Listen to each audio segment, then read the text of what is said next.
Money back, please. When I gave him the CD to master, I said, "This is a hit album. Make it so." He wanted us to be the first band to perform in space. I'm dead. So they stopped asking. You'd hope they. And now, I was reading an interview with Frankie, and he was saying that he loves it when you are emotive and you emote, and he says you're a great emoter, but he wishes you did it more.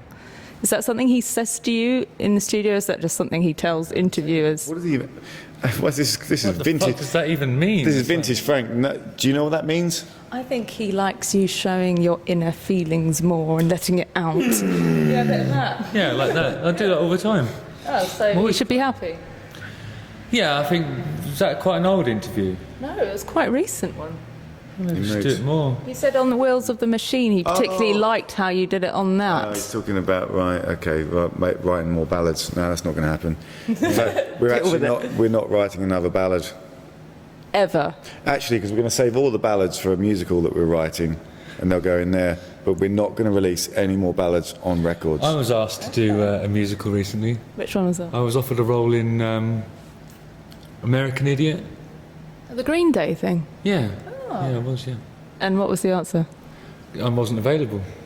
Was that On that I day. wasn't available? Or? I wasn't available on that day. Okay. Are you still asked to do like Celebrity Big Brother and all those still? Because I feel... Not available on that.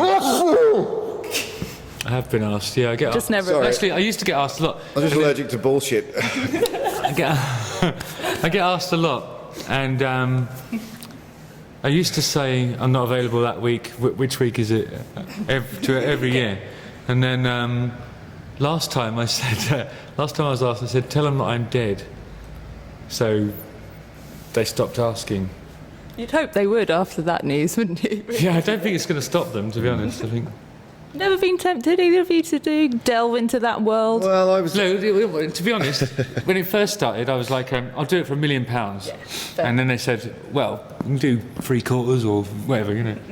And I said, well, no, it's £1 million. And then the next year, they came in and offered me slightly less money. And I said, well,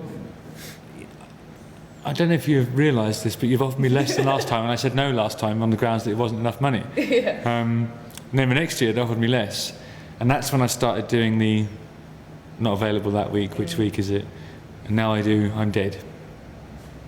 And the calls have stopped, finally. Yes. Yeah, thank God for that. And now we want them to call, do we? Yeah, I would do it for nothing now.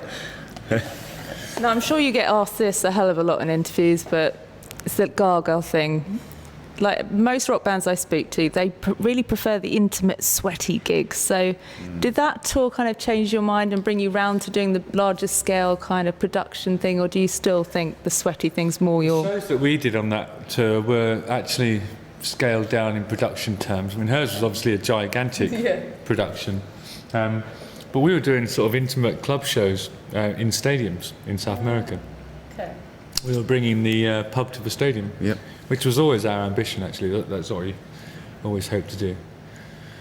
I guess you don't need much more with your kind of performance and your music. You don't need to pad it out. It's here and here. I'll tell you, with the last... we did a tour at the end of the last album campaign that kind of celebrated 10 years of Permission to Land, which we kind of thought was a shit idea, really. But we went along with it, and it actually turned out to be a lot of fun, and it was kind of getting back into much smaller places than we played for years, and going to places that we'd never been to before, because we kind of we played a lot of smaller shows in London, and we did a lot of support tours before we were signed. But when we actually did take off, we just sort of went straight into sort of 2,000 or 3,000 capacity venues. So that was really good fun, and then we stopped and wrote the album, and then we kind of just started to get heads back into live stuff with a tour of really small places in Ireland recently. So I think we've now reconnected with our former selves, as in like the club and even pub show kind of thing, and I think I think we're now looking forward to. It's almost like we've starved ourselves, really, of like big productions and larger audiences for quite some time. So I'm really looking forward to the tour at the end of the year, where we're getting back into sort of theatres and you sort of 2,000 to 3,000 things, because that's kind of that's not the pub sweaty one. That's not for me. Right. Stadium, fine. I'm okay with that. You know, it can get a bit boring though, because when you're doing a massive production, you have to hit your cues, and you've got to hit them. So it becomes the same gig every night. Yeah. But the theatre shows, that's something else entirely. You know, I think that's the best of both worlds, and that's what we're doing later on in the year. So get your tickets and get out there and watch this band play their music. That's at the Roundhouse, the London date, isn't it? At the Lovely Roundhouse. venue. We're trying to sell this off. We're good at this. We're taking over. It's such a great place. It really is. Yeah. Now, your new album, I think you said, is more about riffs than chord progressions. So does that mean it's just more fun to play live, essentially? I was just making that up, really. So it's one of those lines. It's still got bags of chord changes in it. Yeah. They're still there. Yeah, but they're done as sort of in the style of riff music. I think the riffs are a bit better, really, on this album. A bit better, that's a review. Well, yeah, the riffs they're a bit better than they have been for the last 3 albums, I think. 2 albums, even. Did you get a good instinct when you were doing it, going, this feels good, this one, I like this one? I think that's the thing, isn't it? We're kind of listening back to the riffs sometimes, and it's like, yeah, and I think, you know, Jussie would maybe get quite inspired by one of the riffs listening to it back, whereas we have previously sometimes just sat around and come up with a song that you have to sort of. So I don't know. Sometimes you have to work backwards and try and make chord progressions into riffs. It's much more difficult that way. Whereas, because a great riff, you can sort of, if you're a keyboard player, you can come and just sort of do some wafty chords and pick out fancy stuff over the do top. some fancy stuff over the top of the pastoral things and interpret the melody based on notes. But if the riff is holding it down, you've got much broader canvas to work from. Yeah. If you're doing chord sequences, then you really struggle to find a riff that works. Yeah. It's like you lose your sense of purpose, don't you? It's putting the cart before the horse. Yeah. That's what it's doing. Metaphorically. Yeah, obviously, yeah. No, it's not literally putting a cart before, because that's got nothing to do with songwriting. So. I read also that you would say that your approach in the studio is a bit haphazard, like there isn't one way that you do it every time, and that sometimes you go back and you have to change things all the time. Certain things have processes, you know.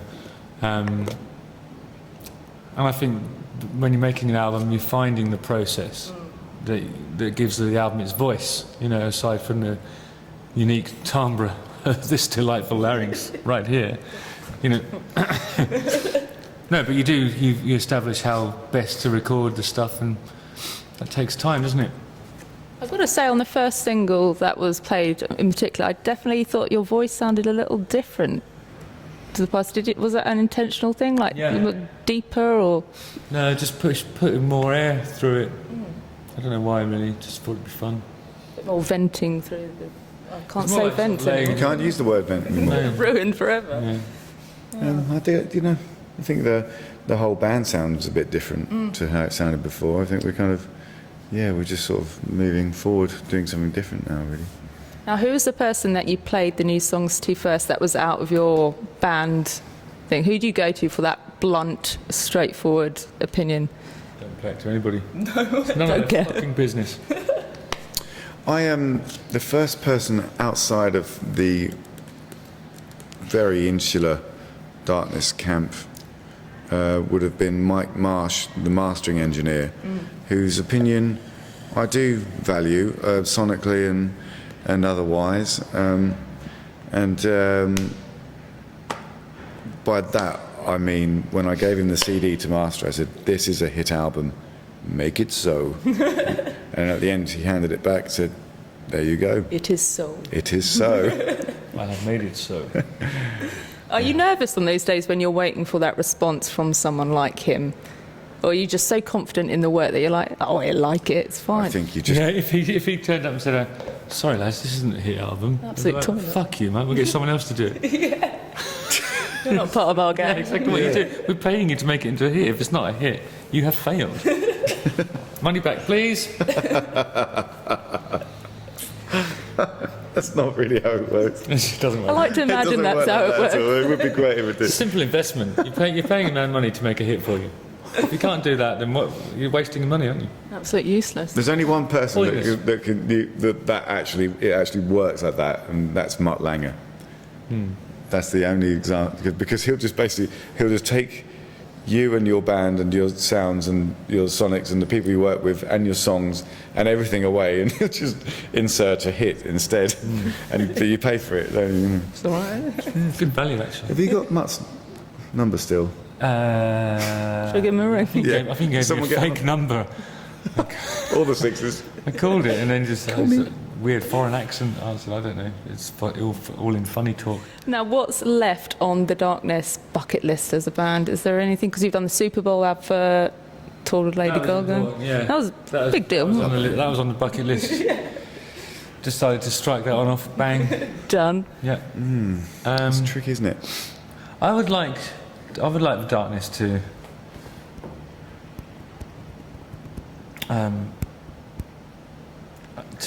perform in a world. I wanted us to be the first band to perform in space, and I actually. That's going to be Bon Jovi. Well, yeah, but I actually contacted. Well, I didn't personally. Basically, the last album launch, the label were asking about ideas for the launch party, and their idea was, well, we'll get a sponsor, and we'll just play back the album in a bar upstairs somewhere in Soho.